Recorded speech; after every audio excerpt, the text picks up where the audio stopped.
ये कहानी है भरोसे की, जो एक आम आदमी ने खुद पर किया, और उस लहर की जिसने सालों से जमी राजनीतिक खेलों को हिला कर रख दिया। सोचें, एक ऑटो चलाने वाला आदमी जिसकी रोज की जिंदगी सड़कों पर गुजरती थी, वो आज विधानसभा के दरवाजे तक पहुंच गया है। विजय थामू एक ऐसा नाम जिसे कुछ वक्त पहले तक शायद कोई जानता नहीं था, आज वही नाम रोयापुरम की सबसे बड़ी किस्मत चेहरा बन चुका है। ये लिस्ट सिर्फ एक सीट की नहीं, बल्कि उस सोच की है जो कहती है आम आदमी भी इतिहास लिख सकता है। तमिलनाडु विधानसभा का चुनाव लड़ते हुए थामू ने जिन दो बड़े राजनीतिक नामों को हराया, वो सिर्फ उम्मीदवार नहीं थे, वो दशकों से चली आ रही राजनीतिक विरासतें थीं। एक तरफ थे एडी जयकुमार, 5 बार के विधायक की मजबूत किला, और दूसरी ओर थे सुबेर खान, एक ऐसे परिवार से जिनकी राजनीति में गहरी जुड़े रही हैं। लेकिन इस बदलाव जनता ने कुछ और तय कर निकाला था। 55,000 से ज्यादा वोट और करीब 14,000 वोटों की मजबूत बढ़त, ये आम प्रसिद्ध नंबर नहीं, उस बदलाव की आवाज है जो चुनावी कड़ी को जोड़कर पूरे तमिलनाडु में गूंज चुकी है। सबसे चौंकाने वाली बात ये रही कि जयकुमार जैसे दिग्गज नेता तीसरे स्थान पर खिसक गए, सिर्फ 18,000 वोटों के आसपास सिमटकर। वही सुबेर खान दूसरे स्थान पर रहे, लेकिन विजय वैफ के सामने टिक नहीं पाए।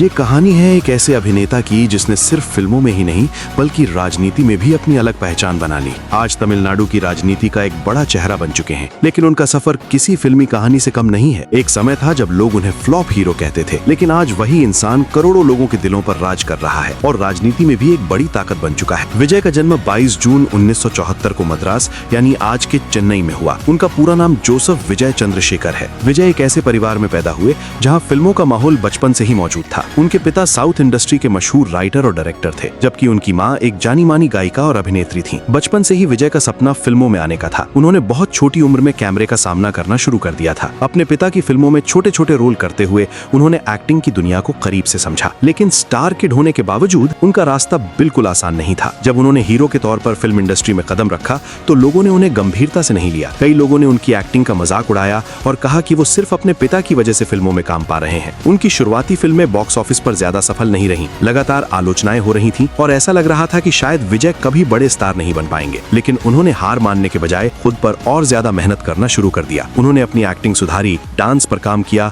और अपनी स्क्रीन प्रेजेंस को बेहतर बनाया। धीरे धीरे लोग उनके काम को पसंद करने लगे। फिर एक समय ऐसा आया जब विजय की फिल्में लगातार सुपरहिट होने लगी, ने उन्हें एक बड़े एक्शन स्टार के रूप में स्थापित कर दिया। इसके बाद गिल्ली, थुपाकी, तुपाकी और कट्ठी जैसी फिल्मों ने उनकी लोकप्रियता को आसमान तक पहुंचा दिया। उनकी फिल्मों का इंतजार सिर्फ तमिलनाडु में ही नहीं बल्कि पूरी दुनिया में होने लगा। लेकिन विजय सिर्फ एक अभिनेता बनकर नहीं रहना चाहते थे। उन्होंने अपनी फिल्मों में समाज और सिस्टम से जुड़े मुद्दों को उठाना शुरू किया। उनकी फिल्मों में भ्रष्टाचार, शिक्षा व्यवस्था, मेडिकल सिस्टम और आम जनता की परेशानियों को दिखाया जाने लगा। खासकर मर्सल में उन्होंने मेडिकल सिस्टम और भ्रष्टाचार पर सवाल उठाए, जिसके बाद उनकी काफी चर्चा हुई। लोगों को लगने लगा कि विजय सिर्फ फिल्मों में डायलॉग नहीं बोल रहे, बल्कि असल जिंदगी में भी लोगों की आवाज बनना चाहते हैं। धीरे धीरे उनकी फैन फॉलोइंग एक राजनीतिक ताकत में बदलने लगी। उनके फैंस तमिलनाडु के हर जिले में सामाजिक काम करने लगे। गरीबों की मदद करना, जरूरतमंदों तक खाना पहुंचाना और लोगों की समस्याओं को उठाना उनकी फैन क्लब्स की पहचान बन गई। यही वजह थी कि जब विजय ने राजनीति में आने का फैसला किया तो पूरे तमिलनाडु में हलचल मच गई। साल 2024 में विजय ने अपनी राजनीतिक पार्टी लॉन्च की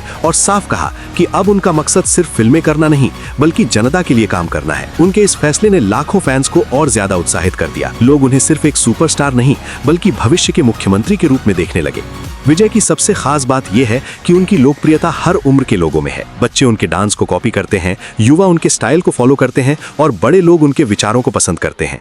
उनकी फिल्मों के डायलॉग सोशल मीडिया पर ट्रेंड करते हैं और हर नई फिल्म एक बड़े त्योहार की तरह मनाई जाती है। फिर आया वो फैसला जिसने सब कुछ बदल दिया। जब विजय अपने करियर के पीक पर थे तभी उन्होंने ऐलान किया कि वो फिल्मों को अलविदा कह रहे हैं। 4 साल का करियर और इतने बड़े स्टारडम को छोड़ देना ये फैसला आसान नहीं था। विजय ने साफ कहा कि अगर वो राजनीतिक में कदम रख रहे हैं तो उन्हें पूरे ईमानदारी और फोकस के साथ काम करना होगा। फरवरी 2024 में उन्होंने अपनी राजनीतिक पार्टी तमिल नगाव विट्री गड़गम यानी TVK की घोषणा दी। उन्होंने ये भी साफ किया कि वो 2024 का लोकसभा चुनाव नहीं लड़ेंगे और उनका पूरा फोकस 2026 के विधानसभा चुनाव पर रहेगा। शुरुआत में लोगों ने इसे हल्के में लिया, लेकिन विजय ने धीरे धीरे सबको गलत साबित करना शुरू कर दिया। उन्होंने ग्राउंड पर काम किया, लोगों के बीच गए और उनकी समस्याएं सुनी। विजय की राजनीति में आने से पहले उनके परिवार में भी विवाद का मामला सामने आया था। उनके पिता HA चंद्रशेखर ने पहले ही एक राजनीतिक गठन कराया था जिसका नाम था ऑल इंडिया थलपति विजय पुत्र इयक्कम। पार्टी के नाम को लेकर विजय और उनके पिता के बीच विवाद भी हुआ था।